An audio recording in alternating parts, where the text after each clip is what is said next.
in the Improv. There's one at the Hollywood, what is it, the Seminole Casino, where, the the Seminole Hard Rock Casino in Hollywood, Florida, where Anna Nicole Smith died.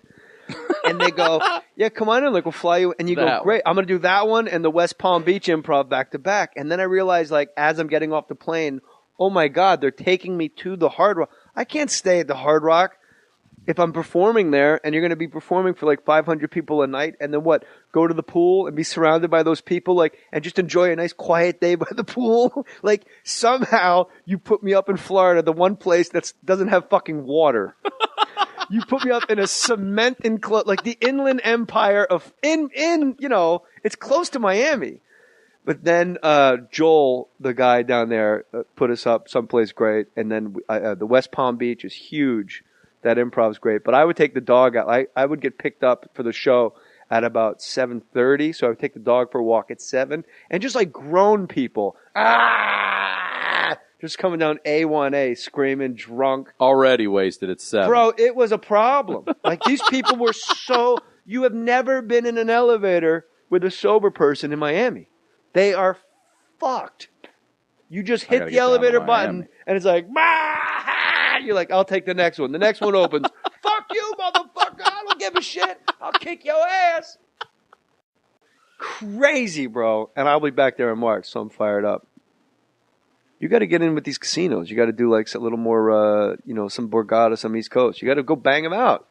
I'd love to. You got to get a rep, son. Get a representative. I like that that I like hearing you say that you would root for the Ravens if you weren't for the Jets. Bro, I do root for the Ravens. Your defense is being molded right after ours. I mean, Rex Ryan was us forever. Rex Ryan's weird because he goes from the corners in. Most guys go from the trenches out. Rex goes from the corners in. The problem is Antonio Cromartie.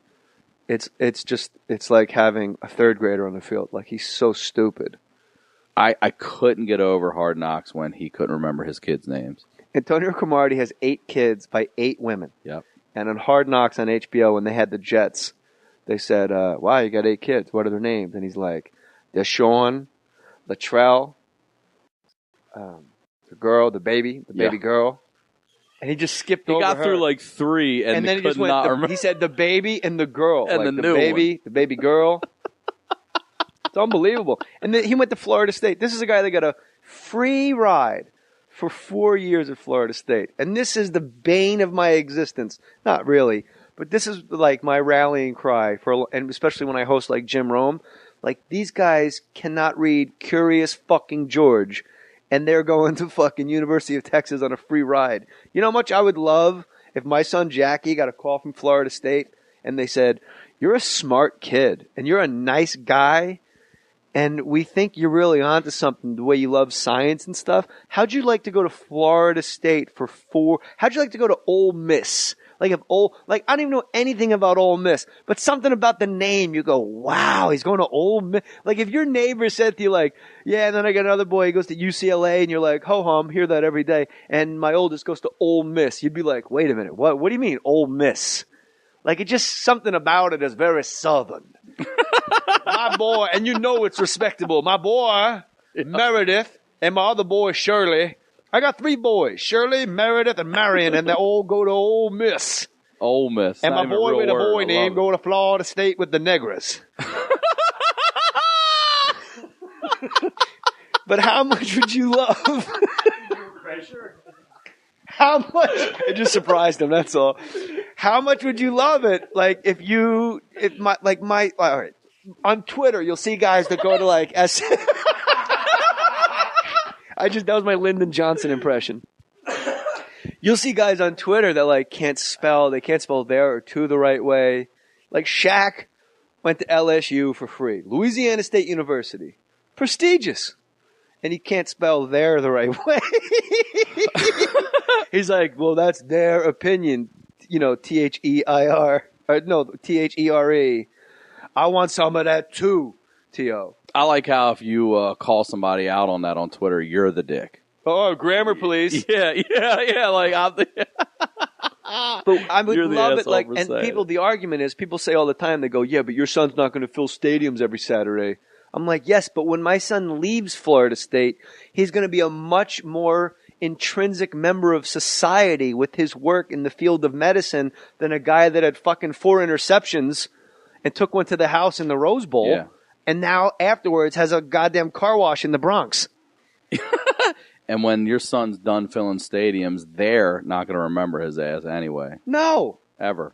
No one's in Florida. No one's in Tallahassee going, God, where's Danny Werfel? What's he doing? God. Love him. Yeah, that's a name I haven't heard. See? Yeah. Charlie Ward. Oh, man. Good old Charlie. Well, he played for the Knicks for a while. He was so good at football, he got drafted into the NBA. Yep. Not tall enough to play NFL football, but tall enough to be a point guard in the NBA for 14 years. He was best quarterback in New York for a little while. He was. When he was running the Knicks. It was it was horrible. It was like Browning Nagel was on the Jets. And like, who's the douche? I think he was a Bachelor. He was Jesse Palmer or somebody on the Giants. I forget. I think it was pre-Palmer. It was bad though. Was it? And you got the best quarterback playing for the Knicks. Yeah, backup. $6 million a year to back up Greg Anthony. I'm glad to have the Ravens because Orioles have sucked for a long time. So it's nice to have a competitive squad in the city. You think the Orioles will suck this year? Orioles are definitely going to suck this year. They went out and they did nothing. Jeremy Guthrie, veteran of Mohr Stories, said after the podcast, I got to get my website's being revamped. So for everybody that thinks my website's from 1993, A, you're right. B, I never updated because all I got to do is put my dates up. I don't see the need for us to have like tricky entrances and exits from the, find the owl in the tree games. Like, I just want you to be able to go to jmoore.com and go, oh, he's going to be a Foxwoods and he's going to be whatever. But I'm updating it now, but Jeremy got, because really what I want to do is I want to be able to post blogs of what happens when the mics turn off. A lot of neat conversations happen. And there's a blog. I'll put a blog up on my website now and people comment on it, but I can't go on my website and comment on their comments. Got it. So I want that. I want to be I want it to be my Twitter. Right. jmoore.com. You go there and tell me stuff and I answer you. Because like Jeremy Guthrie, right when the mics went off, we started riding him pretty hard, like about where number 46. That was Mike Flanagan's number. And I know you know, but I got to slow it down for everybody else. Mike Flanagan died in the middle of last year. And me and Frosty, my boy Matt Frost, were saying, yeah, that's kind of weird, man. Of course, and he led the league in losses 2 years in a row. And we're going, you know why? It's because you're going up on the mound wearing a dead guy's number. Like, that's Flanagan's number. And he's like, really? Because baseball players, you can spook. It's like, they're like thoroughbreds. You just clap your hands in front of their eyes, and they're like, ah, ah. They're like Rain Men. And he goes, really? And we go, yeah, like, you got to get rid of that number. You're never going to get a winning season.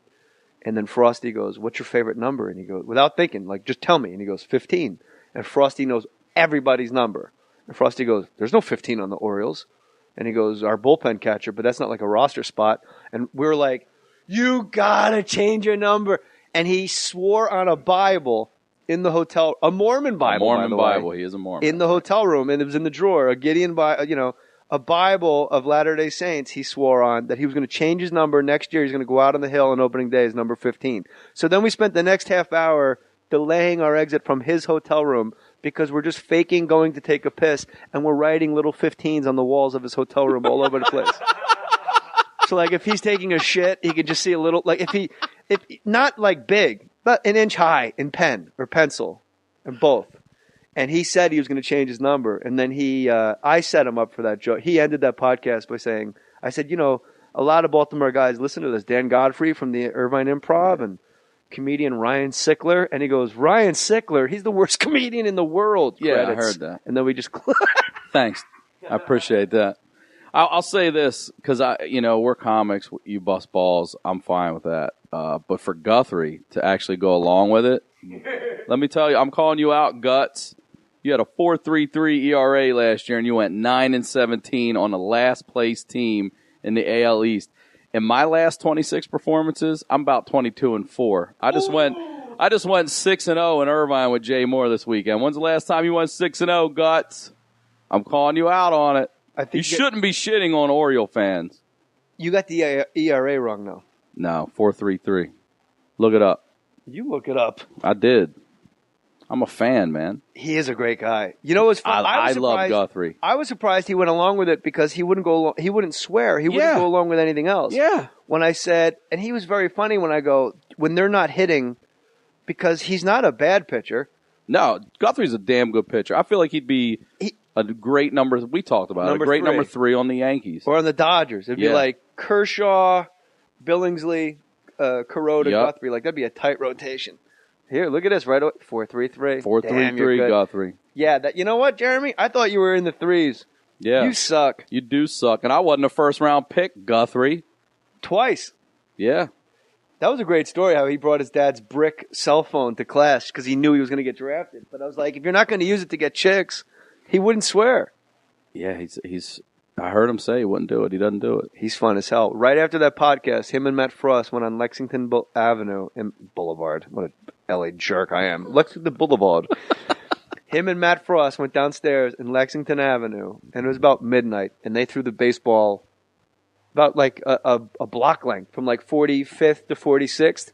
Because Frosty played crazy baseball, and they just aired that ball out between 45th and 46th Street. It was crazy. Dude, cars are coming, and they're just those, and you're like, I don't know if you should be out here, Guth.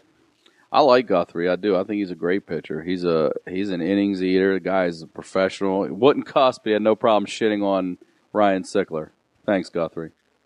Do you have a girlfriend? No, not now. You're single right now? Right now. How does a guy like you, what do you do? You go out, do you hustle it? Are you out looking, or you just wait for it to fall in your lap? Nah, it's not Craigslist? It's really not that hard. Swingers? Men and women? I've never been online. I meet some cute girls at shows, go out, It's hard to meet girls at shows. It's hard to meet.